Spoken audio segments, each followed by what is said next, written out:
decomposition of rational expression into partial.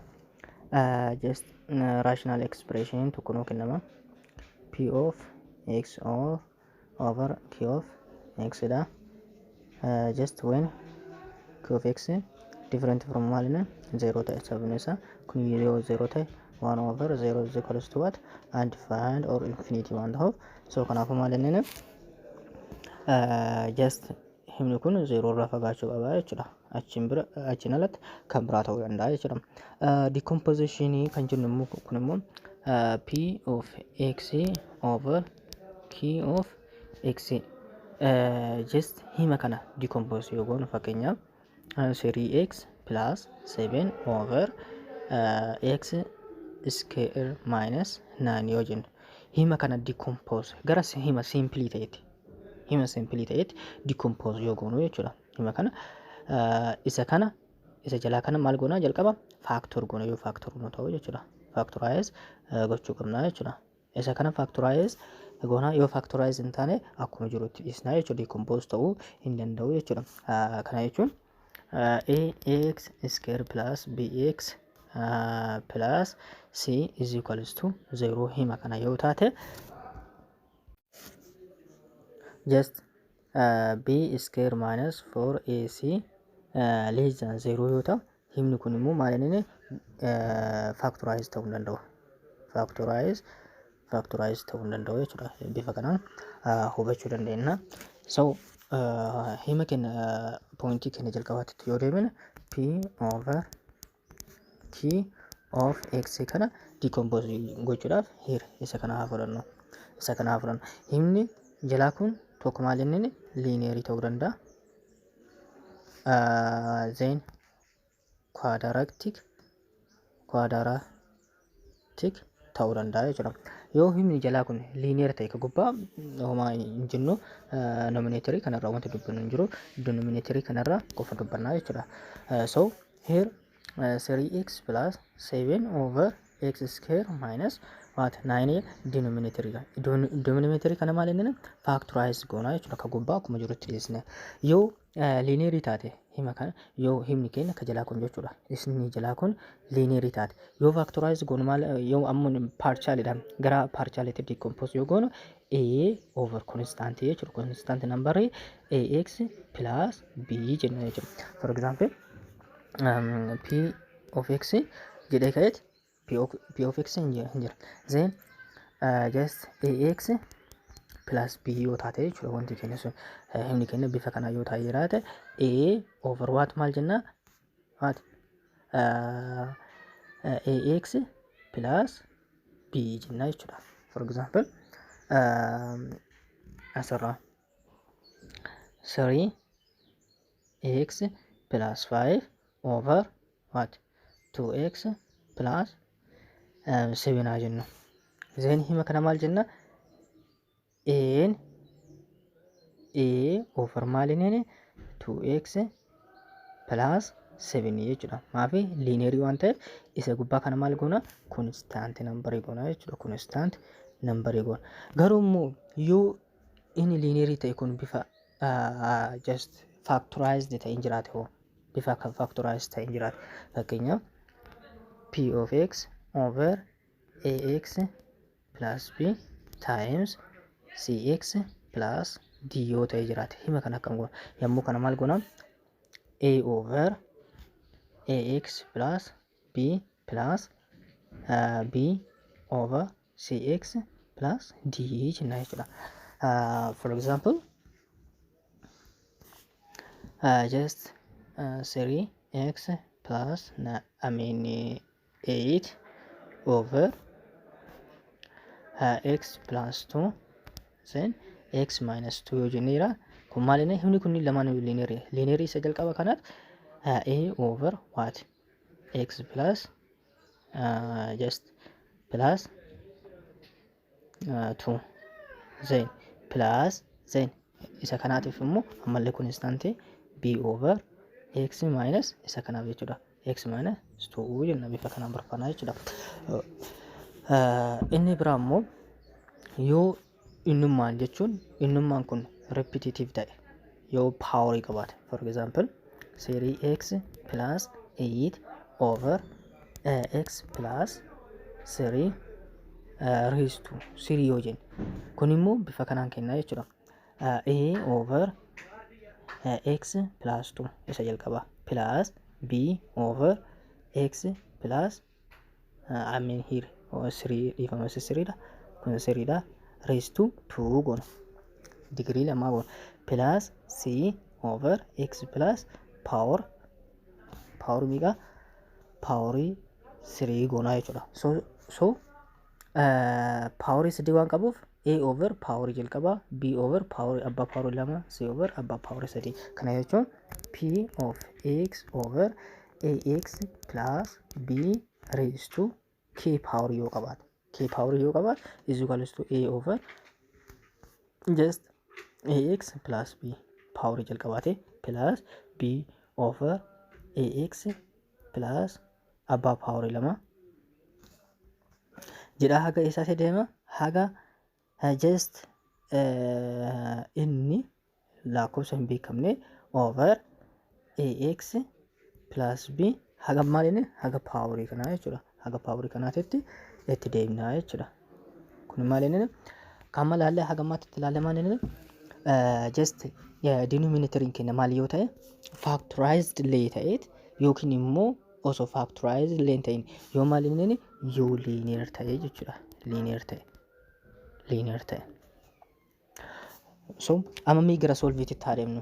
For example kan nu fudhanne maal jalqaba fudhanne 3x plus 5 over maalini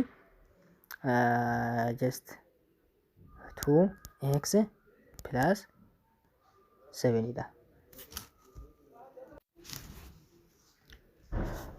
Osoo kana solving godhin seerota beekuu qabnu decompose gochuudhaaf seerota beekuu qabnu inni jalqaba decompose ta'uudhaaf nominatoriin jechuudha inni gubbaa jechuudha. P kun nominatoriin less than what denominatorii ta'uu qaba. Denominator isa kana ta'uu qaba jechuudha.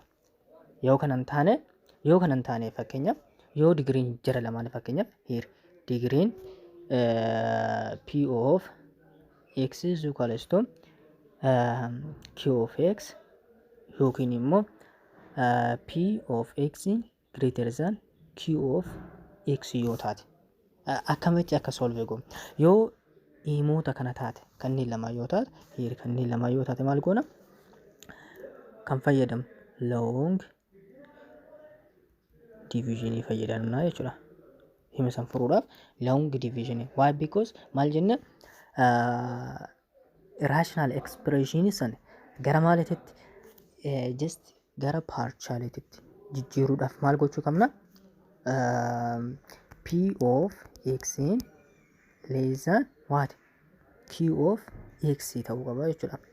Himni gubbaa jiru kun irra xiqqaa hima jalaa jiru ta'uu qaba. Heerama digriin jira kanneen lamaanii wal qixa. So kanaafuu maal gochuu qabna isa kan here long division fayyadamuu qabna jechuudha. Bifuma kanaan 3x plus 5 over what over just 2x plus 7 dha. Digriin jira lamaanii amma asitti wal qixa. So kanaafuu maal inni long division fayyadamna jechuudha. Long division yoo fayyadamne here long division isa kana kanaaf irraa waan ta'eef just 3x plus 5 divided by 2x plus 7 then yommuu hiru 3 just isa kana leading coefficient dhaaf yoo hiraa deemnu 3x by 2x yommuu hiru maal ta'a 3 over 2 kana jechuun 3x over 2x jechuudha. X in badde here 3 over 2 qofa ta'a jechuudha. Then hima kana fuunet guutuu hima kanaatiin baay'isna jechuudha. Sadii baay'isuu hima kana yoo just 3x ta'a. Then 3 baay'isuu 7 over 2 21 over what over 2 ta'a jechuudha. Then hima kana maaliin baay'isna minus in baay'isna long division irratti. So Kun minus ta'a kanaa waliin bada. Then here kun minus ta'a. Then minus 21 over 2 plus what? Plus 5. Plus 5. So kana kudhan ta'a 11 over 2 ta'a jechuudha. So kanaafu just 3x plus 5 over 2x plus 7 is equals to malta 3 over 2 plus what? Plus here minus 11 over 2 over 2x plus 7 ta'a jechuudha. So asirra 3 over 2 minus just minus 11 over just 2 into 2x plus 7 ta'a jechuudha. Amma kun matumti isaayyuu maal inneen here kun constantedha. Here kun just linearidhaan nu taa'eera. Yoo kana decompose gochuudhaaf barbaanne innummaan mataa isaayyuu maal inneen constant a over maal inni kun ax plus b dhaan taa'eera. Kun garumti itti decompose ta'uu hin jiru jechuudha. Yoo decompose gochuu barbaanne 11 minus 11 over just 2 times 2 4x plus what 7 dha. I mean just 14 kana yommuu decompose gochuu barbaanne kana maal inneen a over maal inneen just 4x plus what 14 jenna jechuudha. Then himni jalaa kun kana yoo baadu n is equals to malee minus 11 dha. So kun amma decompose gochuu hin gaafatu jechuudha.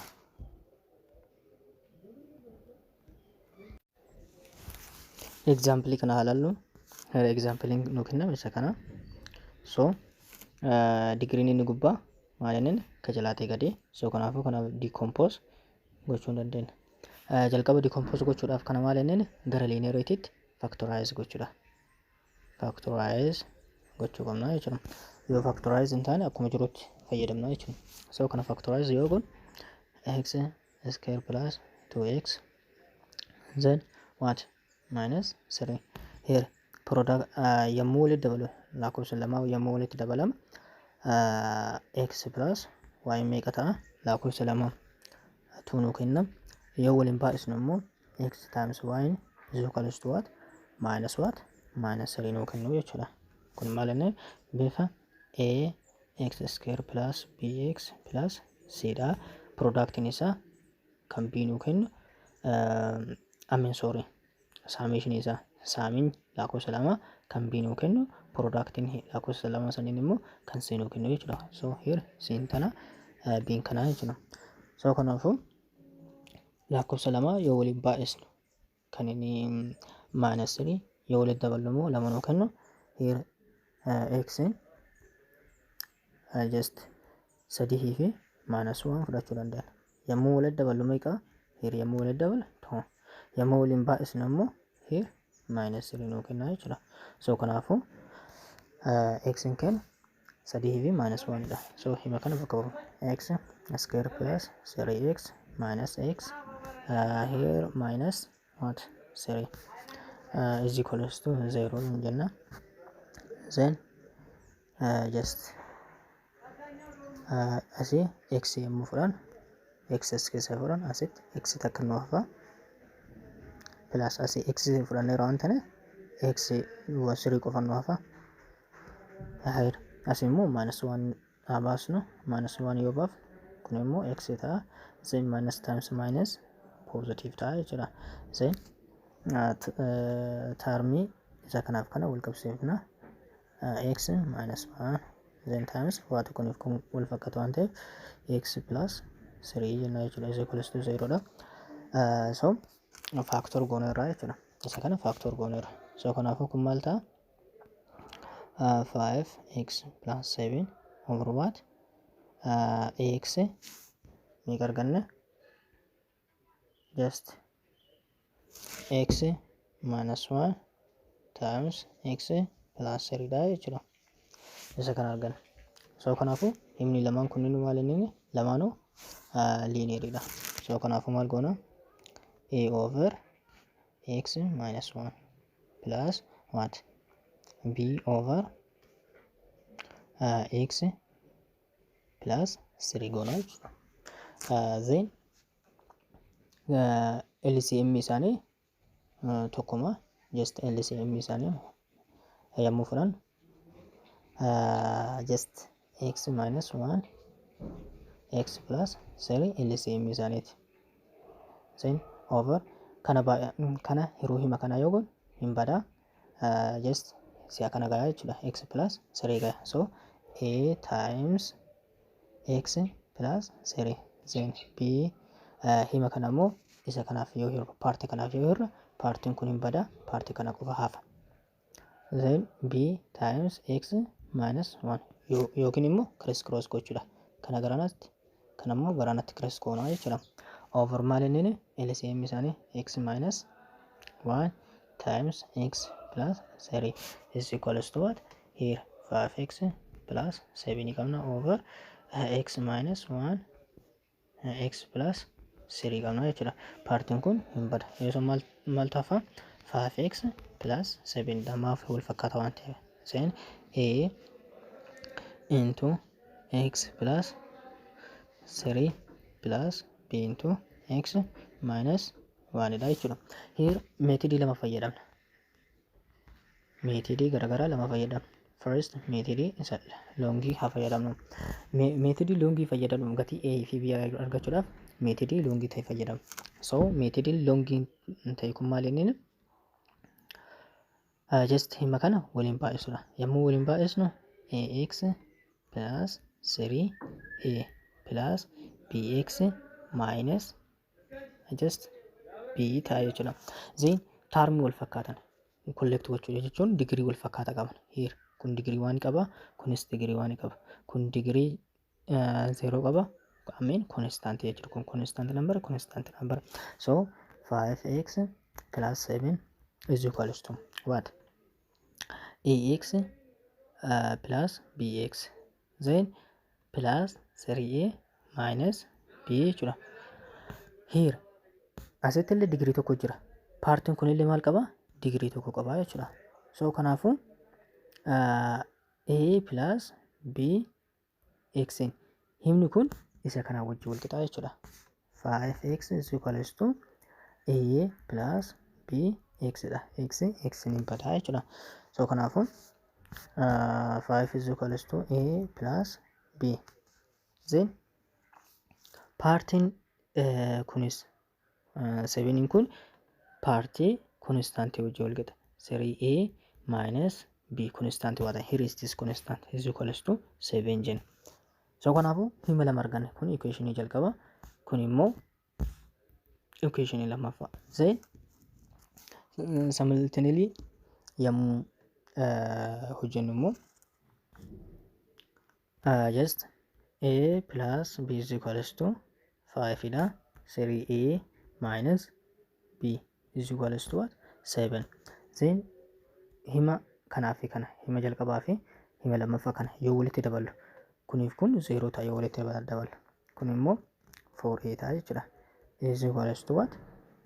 5 fi 7 12 ta'a. Over what? 4 over 4. Then is equals to what? 3 ta'a jechuudha. A arganne.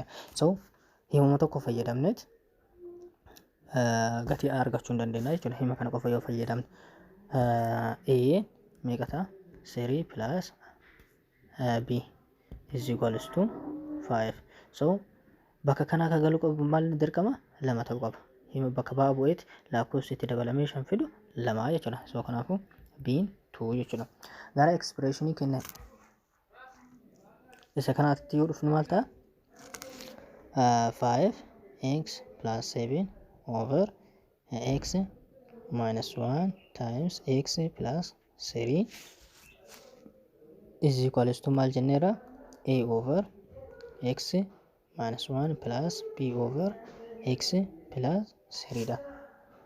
So just gatiin a kenna maal inni 3 over x minus 1 plus just kan biin immoo 2 jenna 2 over x plus 3 so kun maal jenna 5x plus 7 over x square plus 2x minus 3 dha wajjin wal qixaa jechuudha. Kun inni meetodii jalqabaati. Meetodiin lammaffaan immoo hima kana fudhanna just 5x plus 7 over what x minus 1 then x plus 3 is equals to a over isa jalqaba x minus 1 plus b is equals to malta x plus 3 ta then cross yoo baay'is hima kana cross yookiin immoo LCM isaanii fudhanneet yoo ittiin baay'is just a into x plus 3 plus b into x minus 1 ta'a jechuudha. Then is equals to 5x plus 7 over x minus 1 times x plus 3 ta'a jechuudha. Over LCM isaanii x minus 1 times x plus 3 kunii fi kuniin bada. Then 5x is equals to plus 7 is equals to what a into x plus 3 plus b into x minus 1 ta'a jechuudha. So amma simply meetodii kana irratti simplify gochuudhaaf hima kana keessa hima lamaan kana keessa tokko ka 0 nu godhu fakkeenyaaf b ka 0 nu godhu x is equals to maal 1 0 nu godha jechuudha. So x is equals to 1 yoo fudhanne as yoo galchuun just a into 1 fudhanneera 1 plus 3 same plus b into 1 minus 1 kun himni kun maal 0 ta'a. Then asittillee maali bakka x maali fudhanneera 1 5 times 1 plus 7 dha jechuudha. Then 5 ta'a 5 times 1 5 ta'a plus 7 is equals to kuniif kun 4 ta'a maali inni 4 baay'isuu a 4a ta'a jechuudha. Kun immoo 0 ta'eera badeera. Kun immoo 12 ta'a 12 is equals to 4a simply jechuudha. Over 3 over 4 over 4 n is equals to what 3 ta'a jechuudha. Kan biraa immoo just hima kana kan 0 nu godhu baay'ee argachuudhaaf hima kana 0 godhu x is equals to minus 3 fudhannaa jechuudha. So kanaafuu x 5 into minus 3 plus 7 is equals to a into minus 3 plus 3 then plus what b into minus 3 minus 1 jennaa jechuudha. So partiin kun 0 ta'a. Kun immoo minus 15 plus 7 is equals to minus 4 here. Kun maal ta'a? Minus 4 b ta'a jechuudha. Then himni kun immoo minus 8 ta'a is equals to minus 4b over minus 4 over minus 4 then b is equals to what 2 ta'a jechuudha. Gatii qaraatiin jalqabaatiin tokkumaa jechuudha. Isa kanatu more simply dha jechuudha. Kan biraa immoo just p of x over q of x himni jalaa kun yoo maal ta'e quadratic expression yoo ta'e immoo maal akkamitti akka solve goonu. For example p of x over what ax square plus bx plus c jechuun factorize ta'uu hin dandeenye jechuudha. b square minus 4ac less than 0 dha jechuudha. Factorize ta'uu hin dandeenye yommuu san immoo hima kana maaliin decompose gochuudhaaf here kan ammoo kan gubbaa jiru maal goona linear goona ax plus b over hima san ax square plus bx plus c jennaa jechuudha. Yoo himni kun immoo just power qabaatu power k yoo qabaatu haga power isaa deemnaa jechuudha. For example p of x over x square plus 1 haa jennu. Himni kun factorize ta'uu hin danda'u. Garuu maal inni quadraticdha. Abbaa digirii lamaan. So ax plus b over maal jenna x square plus 1 jenna jechuudha. yoo paawarii qabaate wanti kun fakkeenya reestuu 2 yoo jennu hanga paawarii lamaa deemna jechuudha. cx plus d over x square plus 1 the whole 2 jenna jechuudha. Yoo 3 qabaate haga 3 just ex plus f over x square plus 1 jedhaat deemna jechuudha. Yoo maalinni inni kun kwaadaraatiikii ta'etti paawarii yoo qabaate jechuudha. So example kana solve goona. Jalqaba solve gochuudhaaf decompose gochuudhaaf maal jennaan digriin inni gubbaa p of x less than q of x ta'uusaa check goona jechuudha. Kun digrii 2 jechuudha. Kun kan gubbaa digrii 2 abbaa digrii 2 ta'e zain kun digrii 1 gubbaa digrii 2 yoo walitti baay'isnu walitti abbaa digrii 2 fi digrii yommuu walitti dabalame meeqa digrii 3 so check ta'eera jechuudha. Decompose ta'uu danda'a jechuudha. So bifa kanaan 5x square minus 8x plus 5 over x minus 2 sorry x minus 2 times x square minus x plus 1 then kun linear dha. Linear waan ta'eef maal jenna constant over linear sanatti x minus what 2 jenna plus kun immoo maal jennaan quadratic dha. Quadratic decompose ta'uu laalama. I mean factorize akka ta'u factorize yoo nu ta'e factorize goonee kenna jechuudha. X square minus 1 plus x plus 1 so b isa kana minus 1 dha. 1 square yommuu kun b square minus 4 ac kana laala. Yoo greater than or equal to 0 ta'e factorize nu ta'a jechuudha. Yoo garuu less than nu ta'e immoo is not factorize ta'uu danda'u jechuudha. So kanaafuu here asitti minus 1 dha. Minus 1 double square yommuu goonu minus 4 times in tokko sinis tokko so what 1 times 1 say 1 minus what 4 is equal to what minus 3 which is less than what less than 0 so kanaafuu kun factorized ta'uu danda'u factorize cannot be factorized jechuudha. So kanaafuu maal exactly akkuma jiru kenna maalini inni linear dha. I mean quadratic dha. Quadratic yoo taate immoo ax plus linear dhaan kenna jechuudha. ax plus b over what x square minus x plus 1 jenna. Then LCM isaanii haa fudhannu. LCM isaanii yommuu fudhan here LCM isaanii x minus 2 times what x square minus x plus 1 dha jechuudha.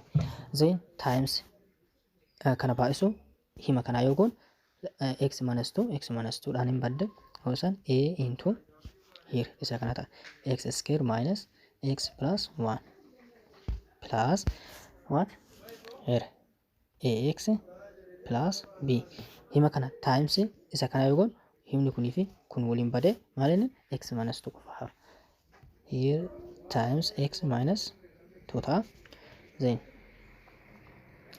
hima kanaa fi isa kana waliin balleessina then maal ta'a just hima kana harufnu sorry 5 x square minus 8x plus 5 over x minus 2 times x square minus x plus 1 is equal to a over x minus 2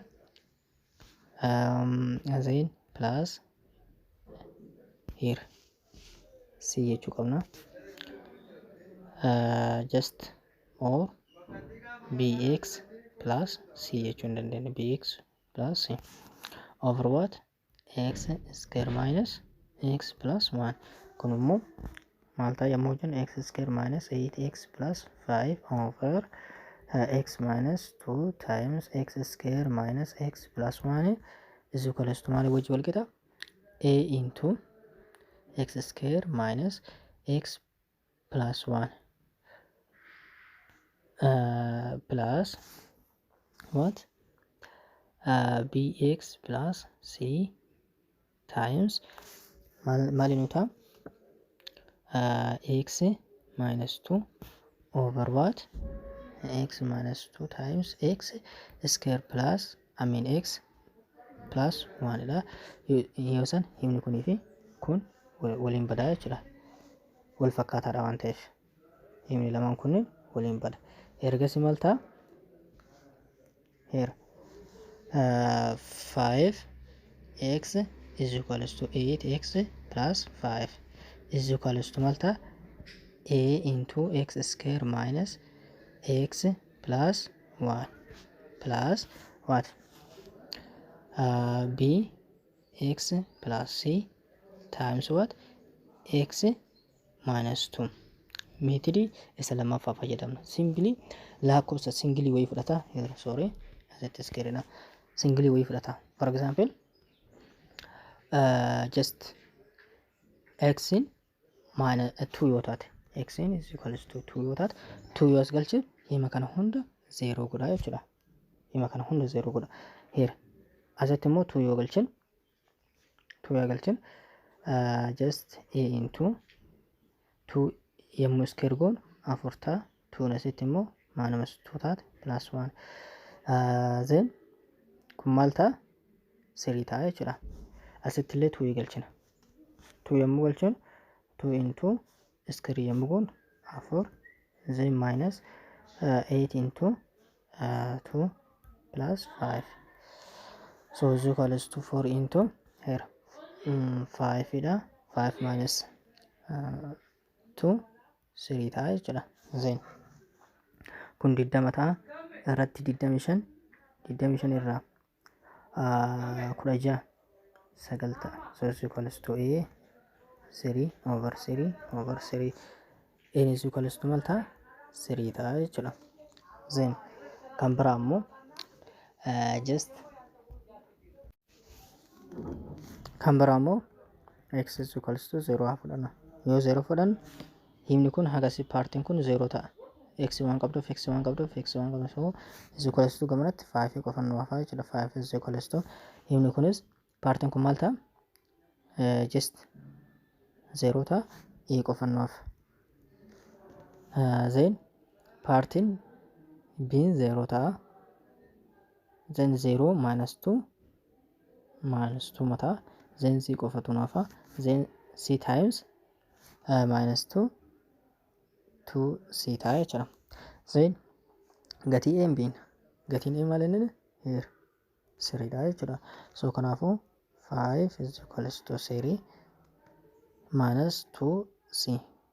Then 5 minus 3 is equals to minus 2c. Then kun 2 ta'a is equals to minus 2c.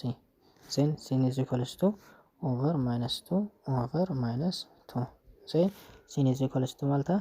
Minus 1 ta'a jechuudha. Inni biroo kan arganne gatii kana. Kan biraa immoo gatii b tu hafa. So gatii b leesse x in immallee tokko haa fudhannu. Tokko yoo fudhannu just